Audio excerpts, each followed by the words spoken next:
채우시리라. 모두 예배하는 자 되어 온전히 영과 진리로 주를 예배하자. 주가 우리와 함께 영원히 함께 하시고 마르지 않는 샘물로 우리를 채우시리라. 주님 앞에 겸손히 나아가 주님을 경배하게 하옵소서. 우리 모두 예배하는 자 되어 온전히 영과 진리로 주를 예배하자.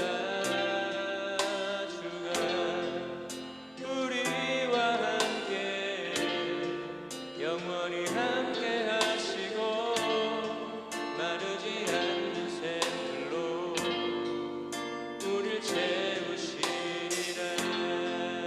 모두 예배하는 자 되어 온전히 영과 진리로 주를 예배하자.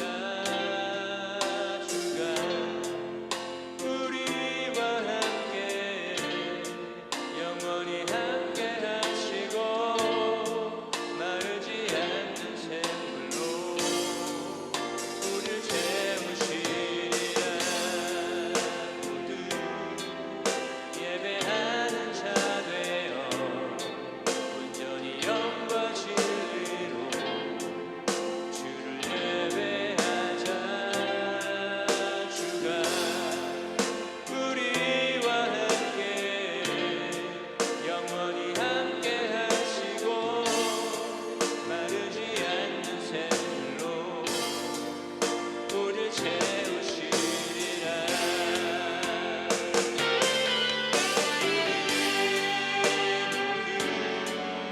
예배하는 자 되어 온전히 영과 진리로 주를 예배하자. 주가 우리와 함께 영원히 함께 하시고 마르지 않는 샘물로 우리를 채우시리라. 모두 예배하는 자 되어 온전히 영과 진리로 주를 예배하자. 주가 우리와 함께 영원히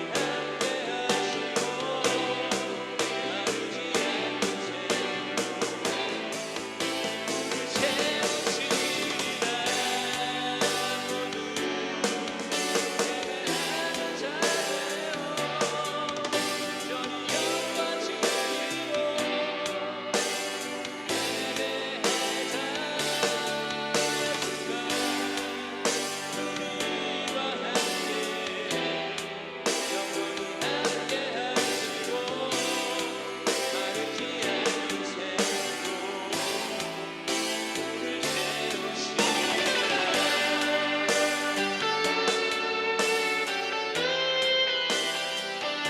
저와 여러분 안에 마음속에 갈급함이 있으세요? 갈급함을 마르지 않는 샘물로 채우시는 예수 그리스도를 찬양합니다.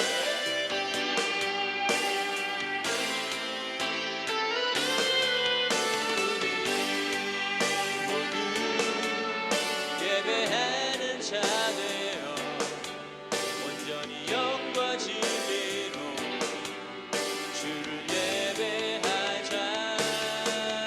주가 우리와 함께 영원히 함께 하시고 마르지 않는 샘물로 우리를 채우시리라.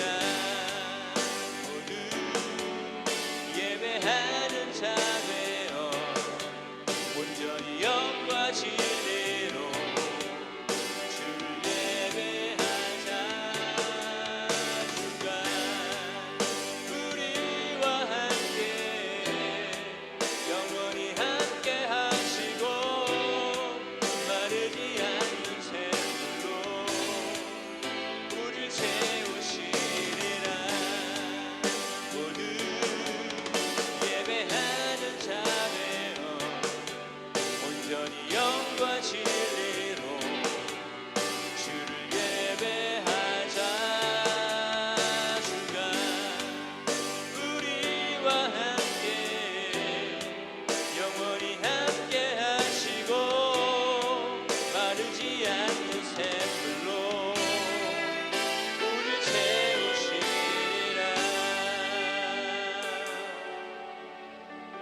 우리의 마음을 하나님을 예배하는 그 마음으로 이끌어 주시고, 예배를 방해하는 모든 우리의 생각과 마음과 의지를 주님 앞에 내려놓습니다.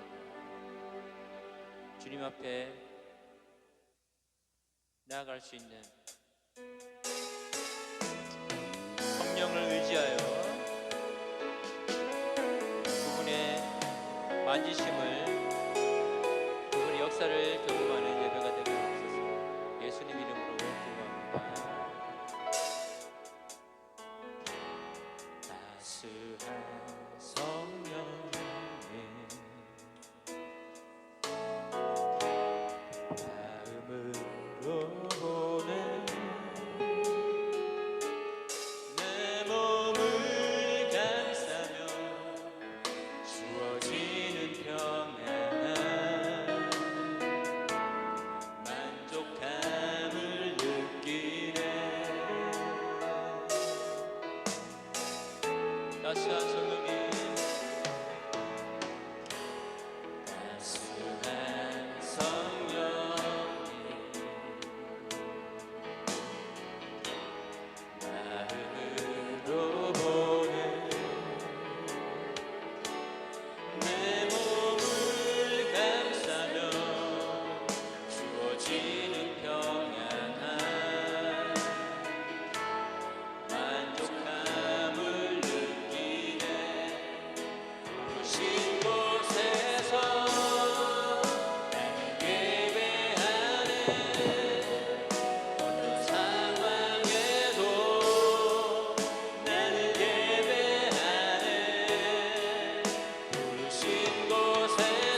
사망에도 나는 예배하네.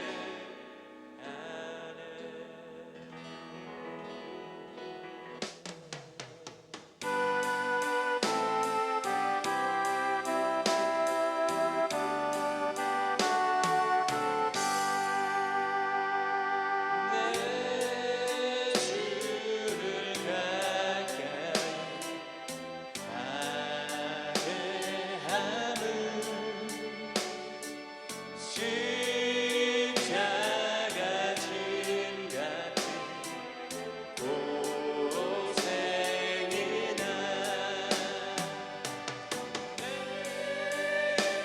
생소원을 늘 찬송하면서 주께 더 나아가기 원합니다. 내 고생하는 것 예야로는 돌베개 짐 같은 가슴이다.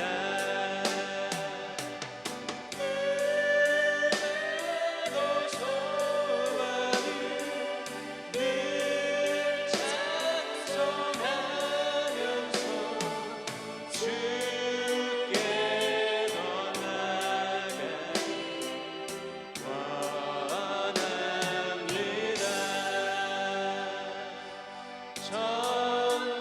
천성에 가는 길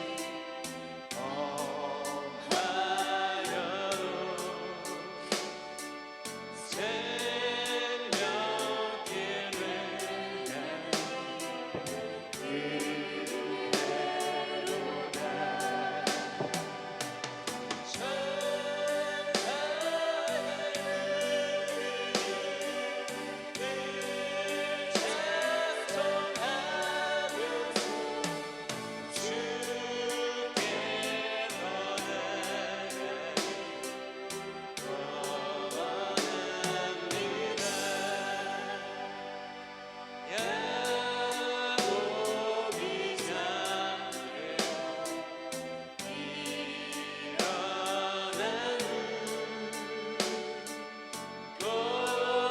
골짜기를 사는 것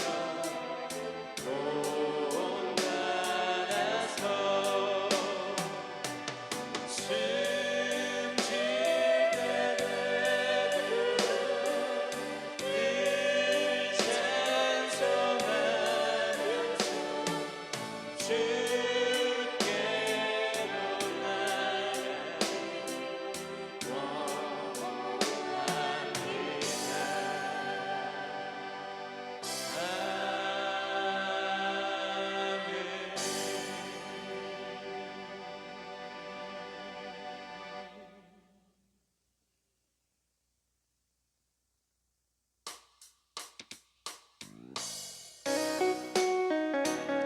우리의 삶에 비록 슬프고 근심과 고통이 있을지라도 결국 우리에게 소망을 주시는 예수님을 배우는 기쁨으로 하나님을 찬양할 수 있습니다. 어두운 날은 지나고 그가 빛을 발하니 쓰러져가는 우리 영혼 주가 붙잡아 주시고 식지 않으리 이 길에 끝이 있으니 한 걸음 한 걸음 주와 함께 걸으리. 우리의 걸음이 끝내는 그날 그 순간 함께 하시니 안아주시니 항상 눈물 없으니 당신의 그 나라 안에서 이제 영원히 주품 안에서 우리 찬양하겠네. 우리 가는 이 길 세상이 미련하다 해도 우리는 주가 보여주신 그 한 소망이 있으니 어둠의 조각조차 그곳에 말들이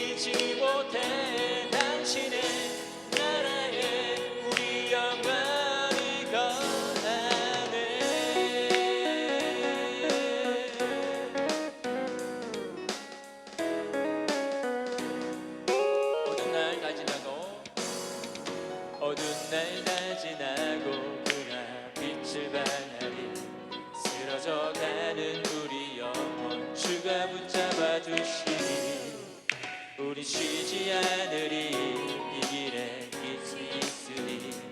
한 걸음 한 걸음 주와 함께 걸으리. 우리의 걸음이 끝내는 그날 매 순간 함께 하시리. 우릴 안아주시리. 더 이상 눈물 없으리.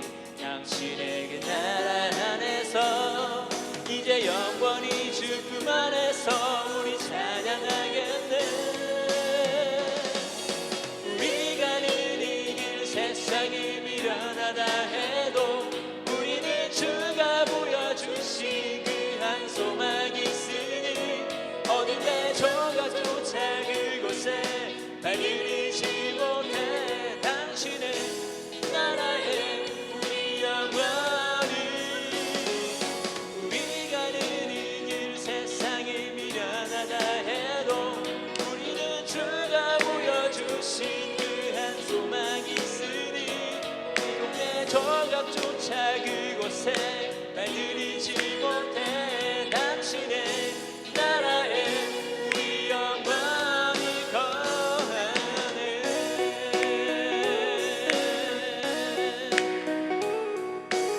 영원히 찬양받으실 새 스스로 영광 받으실 주님을 찬양합니다.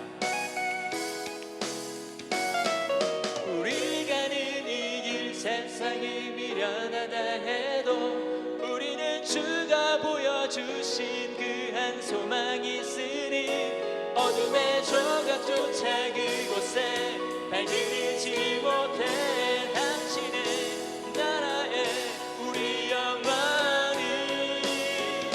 우리 가는 이 길 세상이 미련하다 해도 우리는 주가 보여주신 그 한 소망이 있으니 어둠의 조각조차 그곳에 발들이지 못해. 당신의 나라에 우리 영원히.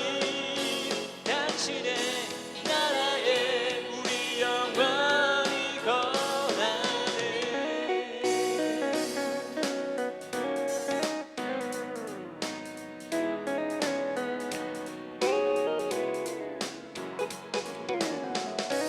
우리에게 주실 그 영광의 크기는 지금 우리의 고난보다 비교할 수 없는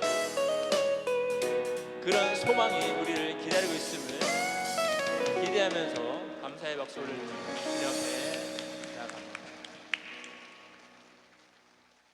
하나님, 우리를 예배자로 또 예배의 자리로 불러주심을 감사합니다. 우리 한 사람을 하나님께서 기억하시고 또 우리가 태어나기 전부터, 창세 전부터 우리를 택하시고 부르시고 우리를 영원롭게 하실 그 주님을 예배합니다.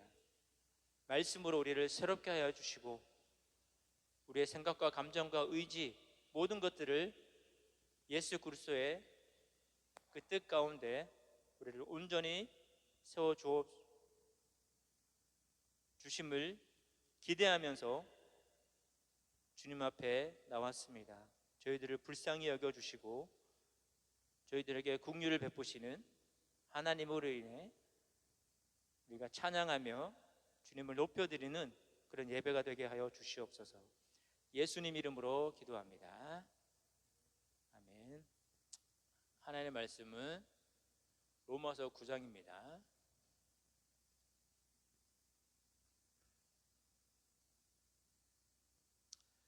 로마서 9장 1절에서 6절까지 한번 읽어보겠습니다. 같이. 자, 함께 읽겠습니다. 나는 그리스도 안에서 참말을 하고 거짓말을 하지 않습니다. 내 양심이 성령을 힘입어서 이것을 증언하여 줍니다. 나에게는 큰 슬픔이 있고 내 마음에는 끊임없는 고통이 있습니다. 나는 육신으로 내 동족인 내 교례를 위하는 일이면 내가 저주를 받아서 그리스도에게서 끊어질지라도 달게 받겠습니다. 내 동족은 이스라엘 백성입니다. 그들에게는 하나님의 자녀로서의 신분이 있고 하나님을 모시는 영광이 있고 하나님과 맺은 언약들이 있고 율법이 있고 예배가 있고 하나님의 약속들이 있습니다. 족장들은 그들의 조상이요 그리스도도 육신으로는 그들에게서 태어나셨습니다. 그는 만물 위에 계시며 영원토록 찬송을 받으실 하나님이십니다. 아멘. 그러나 하나님의 약속의 말씀이 패했다고는 할 수 없습니다. 아멘.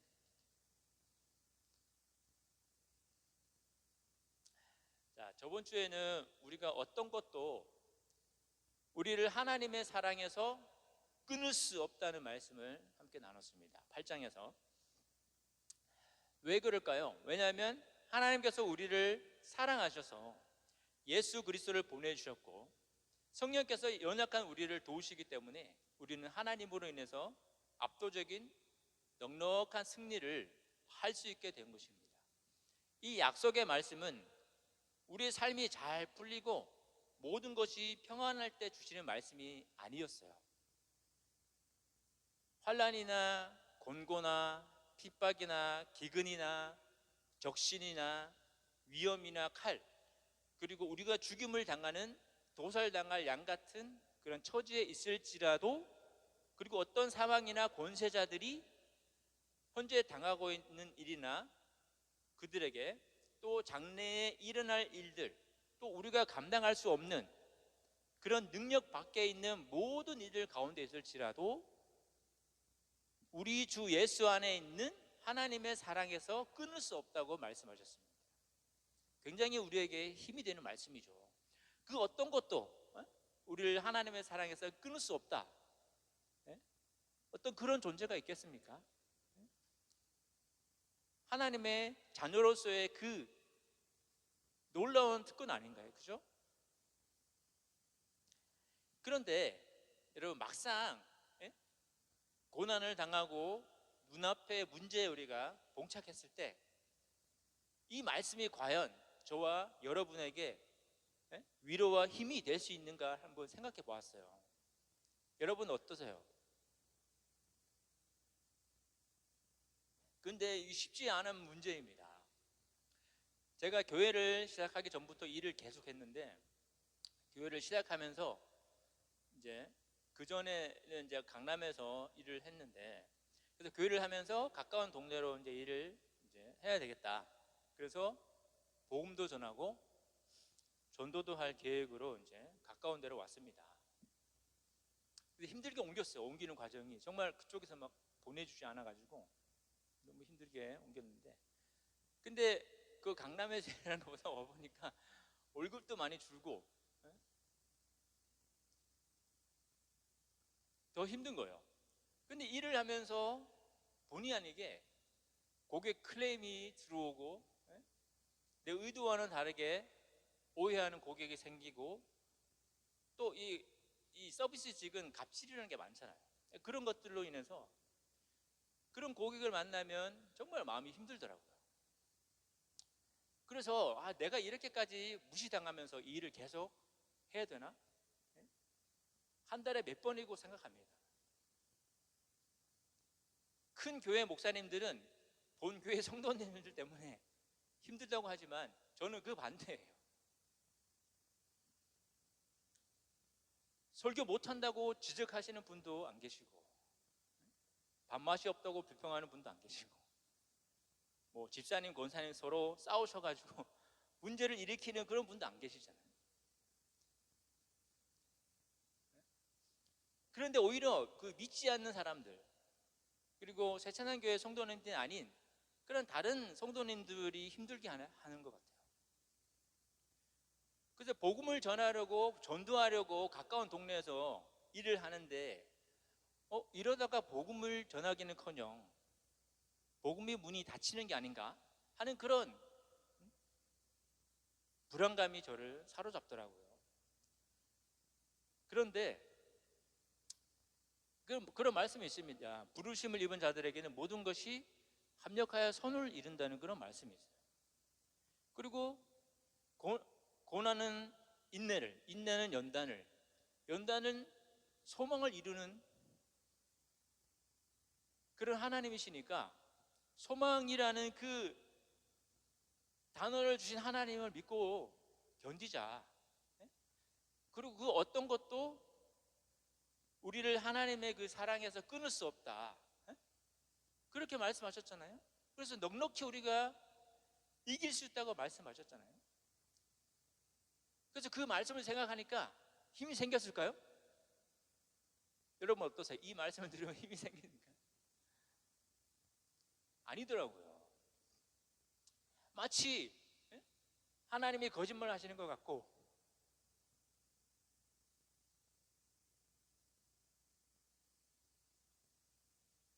하나님의 말씀대로 이루어지지 않으면 어떡하지? 하나님께 막 따져 묻고 싶은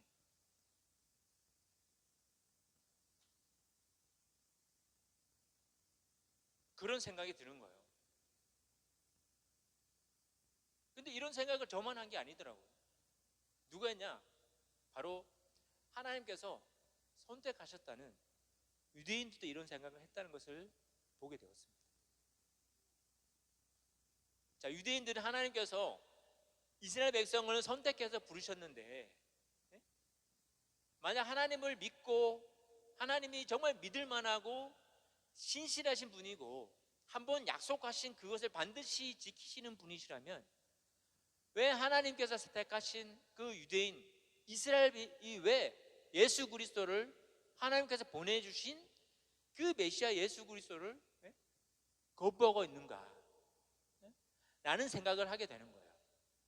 다시 말해서 예수 그리스도의 죽음과 부활로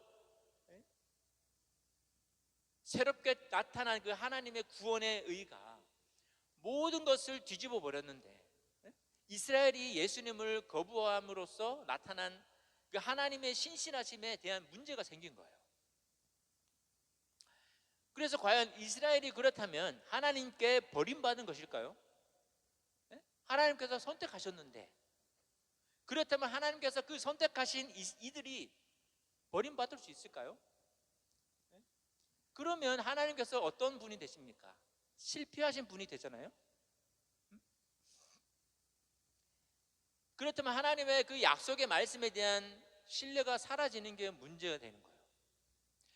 유대인들도 그렇게 하셨는데 이방인은 우리들이 과연 그런 하나님의 그 약속을 신뢰할 수 있을까요? 하나님은 믿을 만한 분인가요? 그렇다면 이스라엘이 그럼 왜 예수님을 거부했을까를 우리가 한번 보려고요. 왜? 하나님께서 선택하신 그 민족 유대인들이 왜 예수님을 하나님이 보내주신 그 예수님을 왜 거부했을까요? 첫 번째로 그 나사렛 예수는 그 유대인들이 원했던 메시아가 아니었던 거예요. 즉 고난의 메시아가 아닌 당장 자신들의 상황을 구원해줄 그런 메시아를 원했던 거예요. 두 번째로 유대인들의 사명에 대한 거예요. 그들에게는 어떤 사명이 있었습니까? 이방의 빛이 되라는 하나님의 구원을 땅끝까지 이르게 하는 그 증인의 역할을 해야 하는 사명이 있었습니다. 그렇게 하기 위해서 하나님께서 유대인들에게 특권과 복을 주신 거예요. 그런데 그들은 그렇게 하기를 거부했습니다.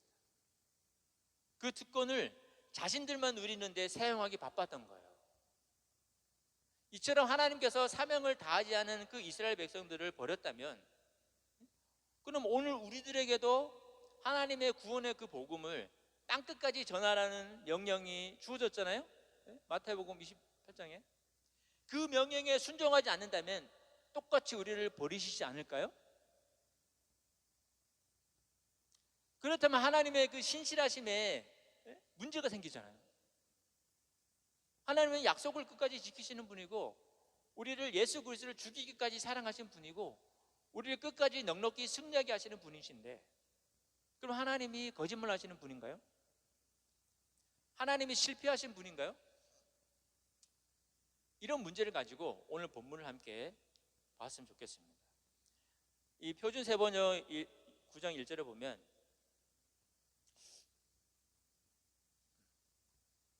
나는 그리스도 안에서 참말을 하고 거짓말을 하지 않습니다. 내 양심이 성령을 힘입어서 이것을 증언하여 줍니다 라고 말합니다. 자, 로마서 8장 39절에 마음이 업이 되었습니다. 그래서 보면 하나님을 막 굉장히 기쁨으로 찬양하던 바울이 갑자기 차갑게 돌변하고 있어요. 그걸 무슨 증세라고 하죠? 갑자기 기뻤다가 또 갑자기 화를 내다가 그런 증세. 에? 조울증이라고 하죠. 바울이 조울증 환자도 아니고, 이 바울이 지금 9장에서 쓰는 단어를 보면 어떤 단어냐면 법정에서 쓰는 그런 단어를 사용하고 있어요. 법정. 왜 이런 분위기가 바뀌었을까요? 이것이 뭐냐면 그 당시에 바울이 이 편지를 쓸 당시 로마가 지배하고 있었던 그 당시에 많이 사용되었던 수사학의 기법입니다. 여러분 수사학 아세요? 수사학? 어떤 나의 논리를 아주 설득력 있게 상대방에게 전하기 위해서 필요한 기법이 바로 수사학입니다. 그래서 이 바울이 로마서를 기록할 당시에 기원 후 57년쯤 그때 아리스토텔레스, 여러분 아시죠? 아리스토텔레스. 그 아리스토텔레스의 수사학이 그 그리스와 로마 세계에서 이미 널리 알려져 있었어요. 그래서 이 수사학적 기법은 고대 교육과 문학에서 아주 중요한 역할을 했습니다. 하지만 바울이 이 로마서를 쓸 때 역사적으로, 문화적으로 그런 배경들을 더 구체적으로 살펴보면 몇 가지 요소가 있다는 것을 알 수가 있습니다. 그래서 이 아리스토텔레스의 수사학의 영향이 뭐냐면 이 4세기에 수사학을 저술해서 논리적으로 설득하고 감정에 호소하는 설득, 그 화자의 신뢰성을 강조하는 등 다양한 그 설득할 수 있는 전략을 제시했어요, 아리스토텔레스가. 그래서 이 가르침은 그리스와 로마 교육 그 체계에서 수세기 동안 계속해서 교육적으로 이어져 내려왔던 거예요. 그래서 바울이 로마서를 기록할 당시에는 로마 제국의 전성기였고 그때 그리스 문화와 철학, 로마 엘리트 사회에서 큰 영향을 미쳤습니다. 그 그리스 철학이 특히 이제 아리스토텔레스의 사상이 바로 로마의 수사학 교육에서 아주 중요한 부분을 차지한 거예요. 그래서 이 수사학이 어디에 쓰여졌냐면 법정이나 정치에서 이 수사학적 기술이 활발히 사용되어져 있던 시대였어요. 그래서 이 헬레니즘 시대 이후에 아리스토텔레스뿐만 아니라 소크라테스가 아니라 이소크라테스입니다. 소크라테스는 철학, 이소크라테스는 수사학이에요. 그래서 퀸틸리아누스 등 다양한 수사학자들의 영향이 로마의 전반에 퍼지게 된 거예요. 그래서 이 로마 제국은 헬레니즘 문화에 흡수돼서 그리스의 수사학 전통을 로마의 정치, 법정, 교육에 통합한 거예요. 그래서 바울도 역시 이 헬레니즘 문화 속에서 성장했고 이 바울이 쓴 서신에는 이런 수사학적 요소들이 많이 포함되어 있습니다. 그래서 바울이 복음을 전하고 서신을 작성할 때 이런 수사학적 기법을 많이 활용했을 가능성이 높다는 거예요. 왜냐하면 바울은 예수님의 제자가 아니었고 그것을 가지고 너가 어떻게 사도냐 이런 반문을 하는 문제 제기를 하는 사람도 있었기 때문에 또 이 이방인들에게 또 유대인 크리스천들에게 또 유대인 크리스천과 이방인들이 함께 모여있는 그 교회 공동체 가운데 어떻게 복음을 전하느냐를 연구를 했겠죠. 그럴 때 필요한 기법이 바로 이 수사학으로 복음을 작성했다는 거예요. 그래서 결론적으로 바울이 로마서를 기록할 당시에 이 아리스토텔레스의 수사학이 로마 제국에 아주 널리 퍼져 있었고 바울 역시 이 헬레니즘적으로 수사학적 전통의 영향을 받을 가능성이 커서 그래서 수사학적 기법으로 이 로마서를 오늘 9장에 작성했다는 것을 볼 수가 있습니다. 그래서 1절의 내용을 뭐라고 하냐면 이 수사학적에서 에토스라는 게 있습니다. 에토스.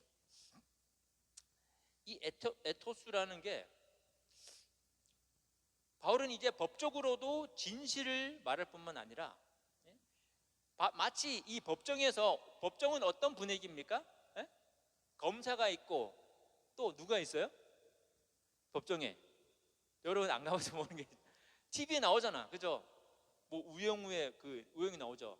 고래 막 지나가면 막 갑자기 머리에서 막 떠오르고 막, 예? 막몇 페이지 막 해가지고 몇 번째 줄 해가지고 막 엄청 막 그 거기서 이기잖아요. 법정에 보면 검사가 있고 또 변호사가 있습니다. 그리고 유죄냐 무죄냐 서로 놓고 싸우는 것을 우리가 연상할 수 있어요. 그래서 이 바울이 이 법정인 용어를 쓰면서 이제 진실을 내가 얘기할 뿐만 아니라 그리스도인으로서 무엇을? 양심을 얘기합니다. 양심. 양심이 성령을 힘입어서 증언한다는 말을 하면서, 예? 시작합니다. 그래서 이거를 에토스라고 합니다. 가장 먼저 수사학에서 가장 먼저 정립해야 할 부분이 바로 이 에토스예요. 그래서 이 글을 읽고 있는 독자들은 당시에 학식이 높은 사람들이 많았기 때문에 이 수사학을 바울이 사용해서 논리적으로 복음을 전하고 있는 거예요. 그렇지 않으면 그 사람들이 받아들이지 않는 거예요. 왜? 이 글은 너무 이 논리적인 글이 아니기 때문에 보지도 않는다는 거예요. 그래서 바울이 이렇게 수사학을 기법을 사용한 거예요. 그래서 에토스가 수사학적 기법 중에서 뭐냐면 그 세 가지 중에 하나인데, 연설자 중에 글쓴이의 성품이나 도덕적인 그런 권위를 통해서 이 글을 읽는 사람들을 설득하는 방식이에요. 그래서 이 청중이 이 글 쓴 사람들, 즉 화자를 얼마나 신뢰할 수 있는가에 대한 판단에 중요한 영향을 미치는 거죠. 그래서 이 에토스, 이 정립이 바로 화자가 자신의 신뢰성을 강화하는 거예요. 그래서 청중을 효과적으로 설득할 수 있도록 돕는 그런 전략입니다. 그래서 에토스는 세 가지로 볼 수 있는데, 신뢰성과 성품과 선의입니다. 신뢰성은 얼마나 신뢰할 수 있는지 그 사람을, 그리고 성품은 그 사람이 얼마나 도덕적으로 정직한지, 어떤 좋은 의도를 가지고 있는지 그 인식을 청중에게 주는 거예요. 그리고 선의는 청중에게 진심으로 관심을 가지고 있고 지금 듣는 사람들의 복지와 이익을 위해서 내가 지금 말하고 있습니다, 이것을 나타내는 요소예요. 그럴 때 이 바울이 말하고 있는 이 복음이 그들에게 잘 설득력 있게 전달될 수 있다는, 물론 바울이 이 성경을 기록했을 때 가장 중요한 것은 뭐냐면 성령의 감동으로 기록된 것은 가장 기본인 거예요. 그래서 이 법정에서 사용하는 단어를 쓰면서 분위기가 바뀐 이유가 바로 이 수사학적 기법 때문입니다. 그래서 이 바울은 청중과 이 공감대를 이제 형성하고 전문적인 태도를 가지고 명료한 표현과 청중에 대한 그 선의를 바탕으로 설득력을 이제 높이고 있는 거예요. 그러면서 어떻게 시작하냐? 감정에 호소하고 있습니다. 같이 읽어보겠습니다. 시작. 나에게는 큰 슬픔이 있고 내 마음에는 끊임없는 고통이 있습니다. 이런 것을 뭐라고 얘기하냐면 그 두 번째 수사학 기법인 파토스라고 합니다. 파토스.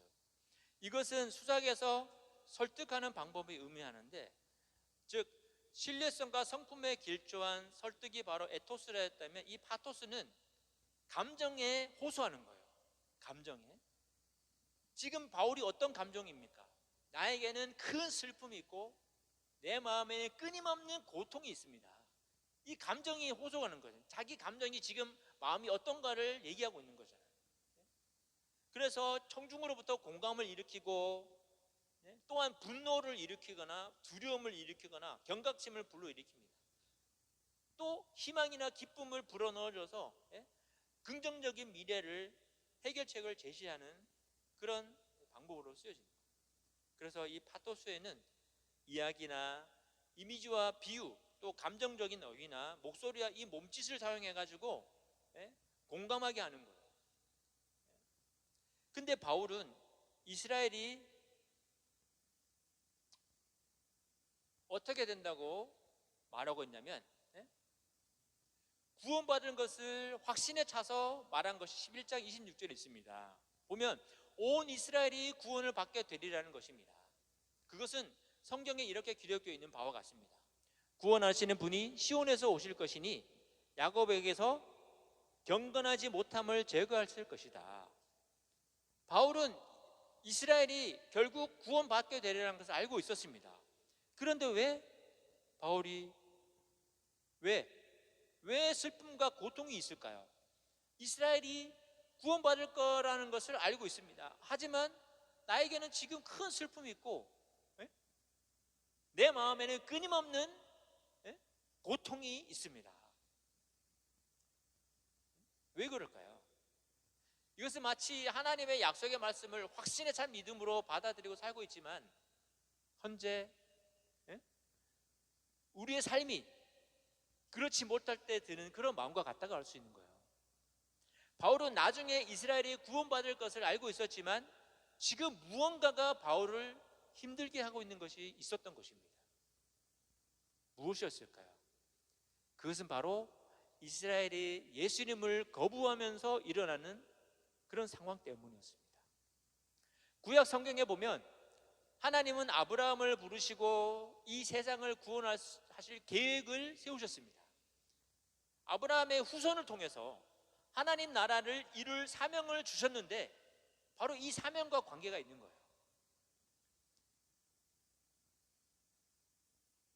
나는 육신으로 내 동족인 내 결례를 위하는 일이면 내가 저주를 받아서 그리스도에게서 끊어질지라도 달게 받겠습니다. 이것이 바울의 고백이었습니다. 끊어질지라도 누구에게서? 그리스도에게서 끊어질지라도. 어떤 일이면? 내 동족인 내 결례를 위하는 일이면 어떻게 되어서? 저주를 받아서. 바울 자신이 저주를 받으면서까지 자기 동족을 생각하는 이유가 무엇이었을까요? 이 말은 모세가 구약 성경에 보면 하나님께 기도한 그런 내용과 비슷합니다. 바울은 아마 구약 성경에 모세를 생각하면서 이 글을 썼을 거예요. 얼마나 자기 동족을 사랑했으면 이렇게까지 내가 저주를 받아도 좋다고 말할 수 있을까요? 이 말씀을 보니까 고객들에게 갑질당하고 무시당하고 그 막말에 힘들어하고 있는 제가 얼마나 초라해 보이는지. 바울, 모세는 자신이 저주를 받아도 좋다고 고백하고 있는데 나는 왜 그렇게 하지 못하지? 예수님께서 말씀하셨잖아요. 내 원수를 사랑하라, 용서하라. 모세와 바울이 사람들이 이뻐서 그랬겠습니까? 사람들은 모세와 바울을 어떻게 했습니까? 죽이려고 했어요. 저도 일하다가 막 죽인다는 그런 소리가 저도 들었거든요. 죽이고 싶다는 그런 소리가 들었어요. 막. 바울이 모세가 그 사람들이 이뻐서 그랬을까요? 뭐냐면 하나님의 부르심의 그 확실히 알고 있었기 때문이에요. 하나님의 부르심을, 자신에 대한 부르심과 이스라엘에 대한 부르심을 알고 있었기 때문에 그런 기도를 할 수 있었던 거라고. 그래서 그 당시에 로마에서 추구하고 있는 것은 어떤 것을 추구했습니까? 다른 사람들을 짓밟아 누르고 수많은 경쟁을 뚫고 이기고자 하는 그런 굿 뉴스였습니다. 로마의 복음은. 하지만 하나님의 복음은 그 반대로 다른 사람을 섬기는 복음이고 겸손히 희생하는 그런 복음인 거예요. 자기 민족, 자기 가족, 내 학교, 내가 소속한 교단, 나의 교회, 그것만 생각하는 집단 이기주의에 빠져 있었던 거예요. 그래서 바울의 고통 속에는 하나님께서 유대인들을 향한 그 선택과 부르심, 그리고 사명에 대한 안타까운 그런 마음이 있었던 것입니다. 그런데 유대인 이스라엘 백성들은 그 사명을 감당하지 못했습니다. 그래서 11장 26절의 말씀처럼 그들이 결국 마지막에 구원받은 것을 알고 있었지만 지금 현대 상태로서는 구원받지 못한다는 것을 바울은 알고 있었기 때문에, 그렇기 때문에 바울이 그 슬픔과 고통이 끊임없이 일어났다는 거예요. 그리고 그들에게는 또 이방 사람들에게 예수 그리스도의 복음을 땅끝까지 전해야 하는 사명을 다하지 못하고 있었기 때문입니다. 유대인들이 어떤 특권을 받았습니까? 유대인들, 여기 보세요. 내 동족은 이스라엘 백성입니다. 그들에게는 하나님의 자녀로서의 신분이 있고, 하나님을 모시는 영광이 있고, 하나님과 맺은 언약들이 있고, 율법이 있고, 예배가 있고, 하나님의 약속들이 있습니다.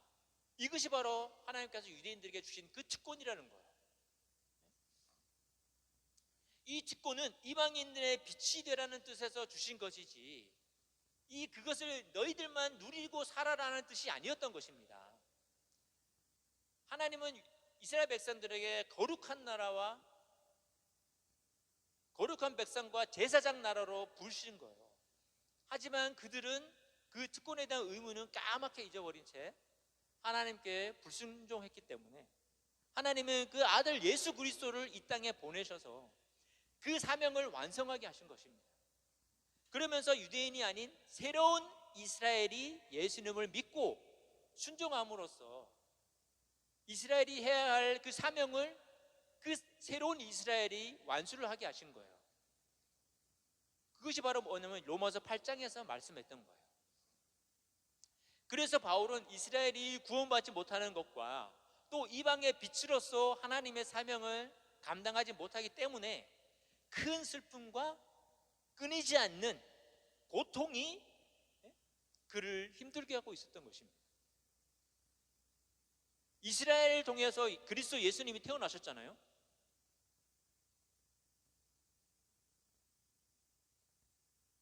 이스라엘 통해서 그분이 세세에 찬양받으실 하나님이신데도 불구하고 그 예수님을 거부하고 선교의 사명을 잘 감당하지 못해서 너무나 그 안타까운 마음을 바울이 토하고 있습니다.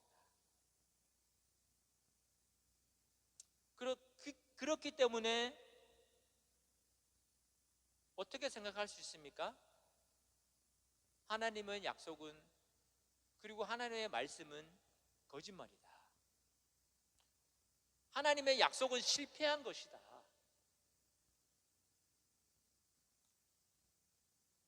그러나 바울은 뭐라고 말합니까? 하나님의 약속의 말씀이 패했다고는 할 수 없습니다. 그러나는 무슨 말입니까? 앞에서 말한 것에 대한 반대의 말을 하기 위해서 쓰고 있는 것이잖아요. 1절에서 5절까지 바울이 말한 이스라엘의 특권에도 불구하고 예수 그리스도를 받아들이지 않음으로 인해서 생기는 하나님께 버림받은 것 같음과 또 선교도 하지 않은 것은 너무나 마음이 안타깝고 고통 가운데 끊이지 않는데, 그러나 그럴지라도 하나님의 말씀이 패했다고는 할 수 없습니다 라는 말입니다. 바울은 하나님을 어떻게 하고 있으냐, 법정에서 만약에 하나님이 법정에 있다면 어떤 신분으로 법정에 있다고 말하고 있는 것일까요? 네? 하나님 만약에 법정에 세워졌다, 그러면 어디에 계실까요? 자, 1번 재판석, 2번 원고, 2번 피고, 3번 피고, 4번 대심원. 어디일까요? 대심원? 또 재판석, 원고, 피고, 배심원 어디일까요? 하나님이 어디에 계신다고 계시고 있는 지금 상태입니까? 하나님이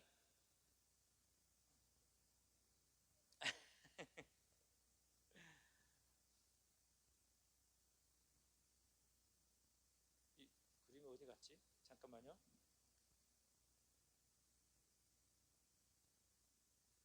여기 있구나. 아, 이거 보면 안 되는데. 자, 여기 재판석의 광경입니다.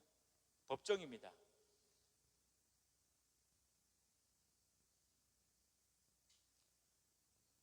자, 원고가 있죠? 원고의 속에 검사가 있습니다. 하나님이 어디에 앉아 계십니까? 피고. 변호사는 누구입니까? 바울입니다. 이 배심원은 누가 앉아 있습니까? 독자들, 이방인들입니다. 바울은 하나님을 피고인으로 기록하고 있어요. 피고인.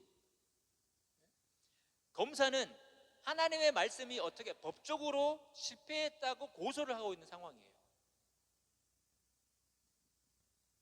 그리고 바울은 이 로마에서 쓰여져 있는 수사학을 통해서 하나님이 실패했다는 고소에 대한 반대 의견으로 하나님의 말씀을 정확하고, 그리고 하나님은 여전히 믿을 수 있는 신실하신 분이심을 변호하고 있는 것입니다. 그리고 저와 여러분, 그리고 로마서를 읽고 있는 사람들을 배심원이라고 할 수 있습니다. 그래서 그러나 하나님의 말씀이 패했다고 할 수 없다는 바울 그 6절의 말씀이 어디에 배경을 가지고 있냐면 바로 이사야서입니다. 이사야 40장 8절과 55장 11절의 말씀을 배경으로 하고 있는데, 40장 8절에 어떤 말씀이 있냐면 풀은 마르고 꽃은 시드나 우리 하나님의 말씀은 영원히 서 있다. 그리고 이사야 55장 11절에는 나의 입에서 나가는 말도 내가 뜻하는 바를 이루고 나서야, 내가 하라고 보낸 일을 성취하고 나서야 나에게로 돌아올 것이다. 그리고 넓게는 이사야 40장에서 55장 전체의 내용을 배경으로 바울이 이 말을 하고 있다고 하고 있는 거예요.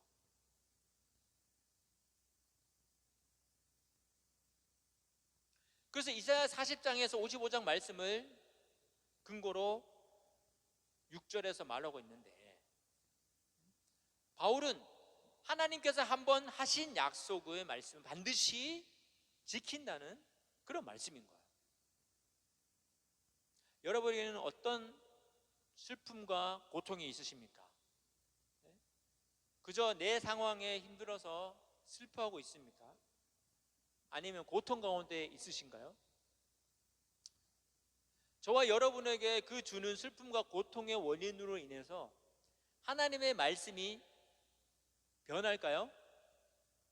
하나님의 말씀이 사라질까요? 하나님의 약속의 말씀이 없어질까요? 하나님이 실패하신 분인가요?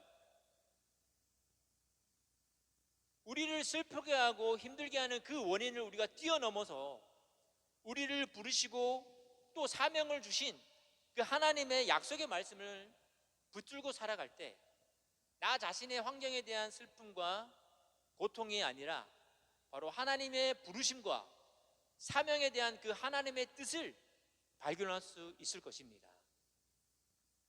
바울은 지금 이 로마서를 기록하면서 지금 구약의 그 구약 성경이 다 이 머릿속에 있는 거예요. 놀랍지 않아요? 구약 성경을 막 굉장히 많이 인용을 했어요.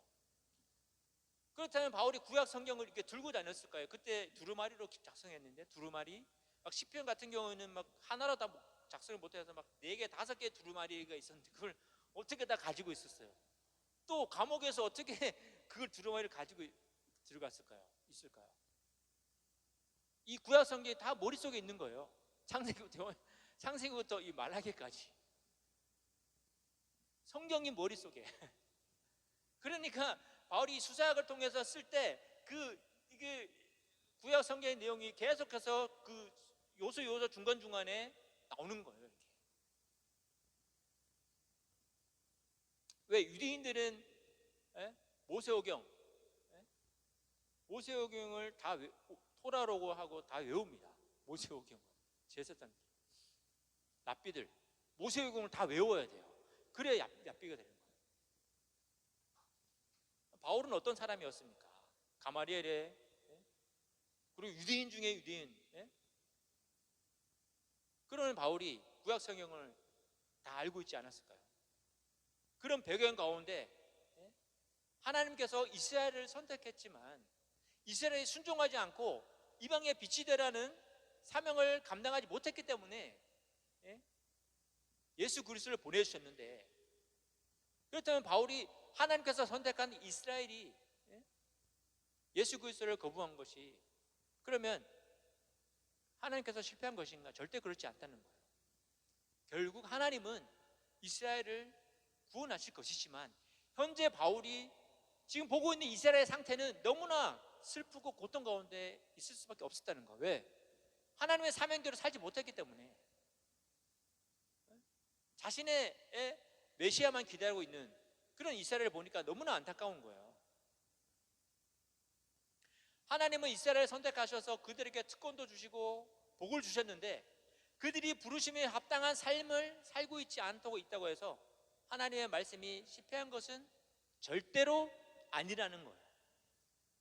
자, 저와 여러분에게 예수 그리스도를 믿는 믿음이 있다면은 저와 여러분도 하나님의 부르심을 받은 사람들입니다. 아멘입니까? 이 부르심이 단지 하나님께서 주신 아까 말씀 여러 가지 하나님의 자녀됨, 예배, 영광, 여러 가지 그 특권을 그냥 누리는 삶으로 부르신 것이 아니라 바로 희생과 겸손으로 예수님을 모르는 그 사람들을 향해서 그런 삶의 행동으로 나타나는 것이 바로 진정한 부르심을 깨달은 사람의 삶이라고 할 수 있을 것입니다. 우리가 사람에게 힘들어하고 있다면 그 사람에게 나쁜 감정을 가지는 것이 아니라 그 사람이 하나님의 부르심에 합당한 살지 못하고 있는 것에 대해서 우리는 슬퍼하고 고통스러워해야 하는 거예요. 그것이 바로 예수님의 마음이 아닌가요? 십자가에서 저들을 용서해달라고 하시는 그 예수님의 기도를 생각해 보시면 우리가 어떻게 살아야 하는가를 말해주고 있습니다. 하나님의 말씀은 절대로 폐해지지 않는 것입니다. 하나님의 약속의 말씀은 영원하고 모든 것은 사라지지만, 보세요, 풀은 마르고 꽃은 시드나 멸망해도 하나님의 말씀은 영원히 우리와 함께 하실 것입니다. 기도하겠습니다. 하나님께서 주신 우리를 택하시고 부르신 그 사명을 우리가 잘 감당할 수 있도록 도와주시옵소서. 그 합당한 삶을 살아가는데 성령께서 우리를 도와주시고 그 어떤 것도 하나님의 사랑에서 끊을 수 없다는 그 약속의 말씀을 믿고, 또 하나님께서 항상 우리와 함께 하실 것을 믿고 함께 하시는 성령으로 인해서 우리가 힘을 얻어서 하나님께서 주시는 그 약속, 그 영원한 소망에 대한 그 기대를 가지고 또 우리 각자에게 주신, 각자의 삶에서 주신 하나님의 사명을 잘 감당할 수 있도록 도와주시옵소서. 예수님 이름으로 기도합니다. 함께 이 찬양했으면 좋겠는데요. 제목은 하나님의 부르심이라는 찬양입니다. 하나님의 부르심에는 후회하심이 없네.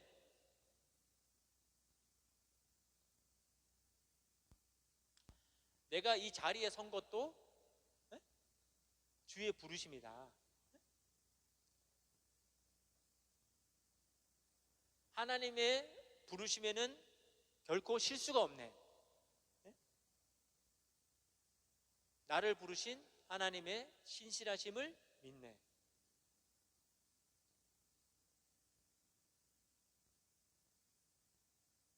바로 이 로마서의 말씀을 이 찬양으로, 찬양에 나타나 있는 것 같아요. 같이 함께 찬양했으면 좋겠습니다.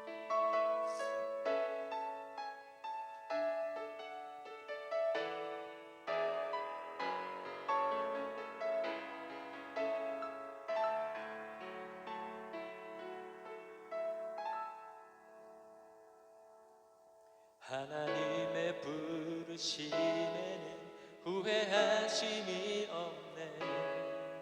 내가 이 자리에 선 것도 주의 부르심이라.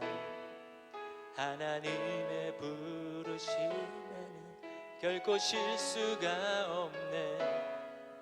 나를 부르신 하나님의 신실하심을 믿네.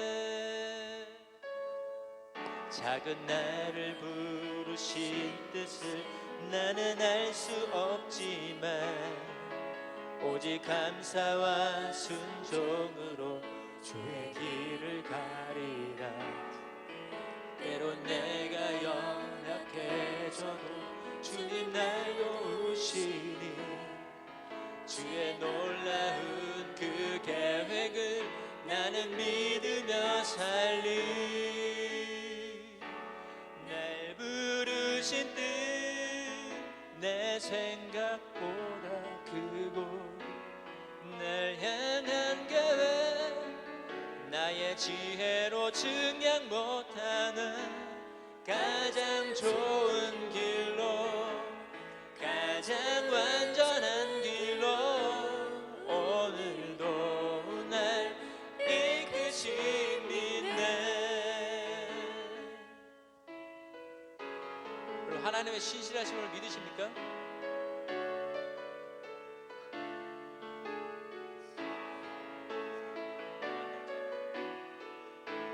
하나님의 부르심에는, 하나님의 부르심에는 후회하심이 없네. 내가 이 자리에 선 것도 주의 부르심이라. 하나님의 부르심에는 결코 실수가 없네.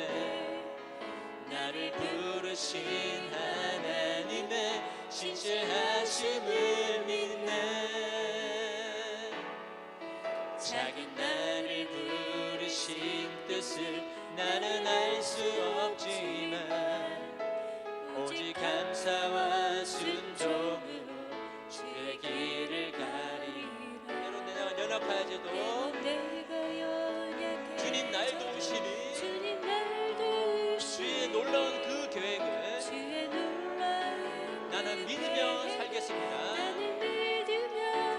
날 부르신 뜻, 날 부르신 뜻 내 생각보다 크고 날 향한 계획 나의 지혜로 증량 못하는 가장 좋은 길로, 가장 완전한 길로 오늘도 날 이끄시네.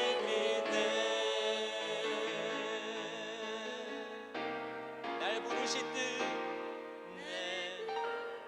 날 부르신 뜻 내 생각보다 크고 날 향한 계획 나의 지혜로 증량 못하나 가장 좋은 길로, 가장 완전한 길로 오늘도 날 이끄신 빛내.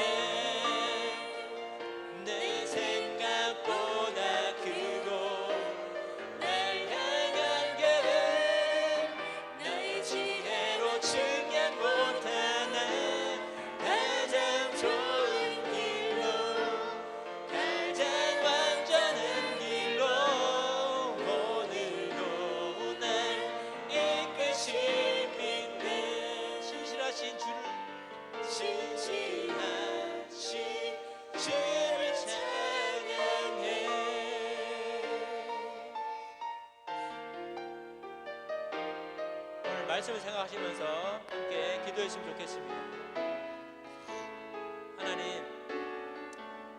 하나님을 끝까지 신뢰하게 하시고 우리의 상황이 하나님에 대한 그 신뢰의 마음이 변할 수 없음을 우리가 고백합시다. 다 함께 기도하겠습니다.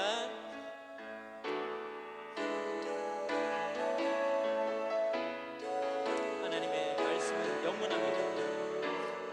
하나님께서 우리를 택하시고 그 부르심에 합당한 삶이 우리의 삶에 이루어지게 하여 주시옵소서.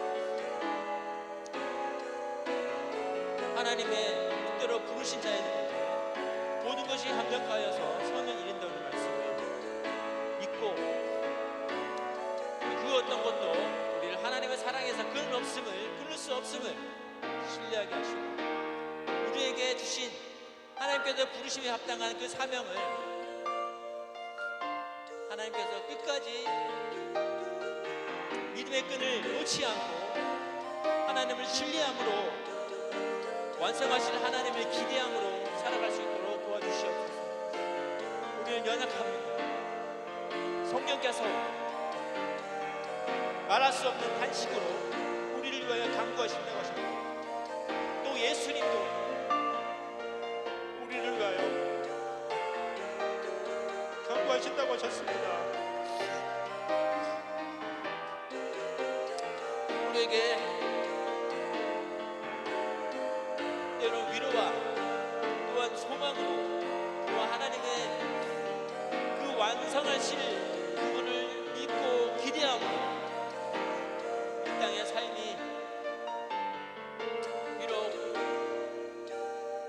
아픔과 슬픔과 고통이 끊이지 않을지라도 그 아픔과 슬픔과 고통이 하나님께서 또 우리를 부르시고 또 우리의 불쌍한 영혼들을 향한 하나님의 그 마음으로 우리의 슬픔과 고통이 하나님께 기도가 되어 그들을 사랑으로 희생으로 겸손히 섬길 수 있는 하나님의 부르심에 합당한 자들이 되어 살아갈 수 있도록 인도해 주시옵소서. 주여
가장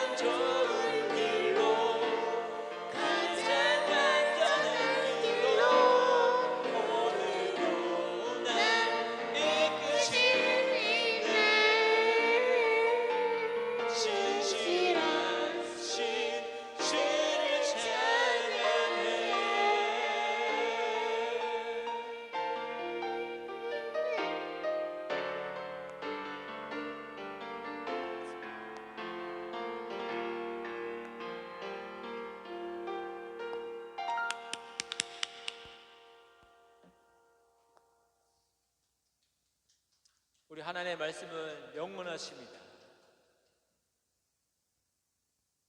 하나님, 우리의 마음의 소원과 현재 상황을 주님께 올려드립니다. 주님께서 모든 것이 합력하여서 선을 이루게 하심을 믿고, 또 하나님의 그 약속의 말씀과 우리의 부르심을 언젠가는 완수하실 하나님을 기대하며 또 이루실 하나님을 찬양합니다. 우리의 삶을 주님께 올려드리며, 우리가 비록 하나님의 뜻을 다 알지 못할지라도 성령께서 우리를 도와주시고 또 하나님의 말씀으로 우리를 인도하시고 위로하시고, 또 신실하신 하나님의 말씀을 끝까지 믿고 참고 인내함으로 결국 소망을 이루시는 하나님을 기대하며 살아갈 수 있게 하여 주시옵소서. 예수님의 이름으로 기도하며, 이제는 우리 예수 그리스도의 은혜와 하나님의 크신 사랑과 성령님의 인도하심이, 하나님의 그 신실하심을 끝까지 믿고 살기로 다짐하는 하나님의 자녀들 머리 위에 지금으로부터 영원까지 함께 있을지어다. 아멘.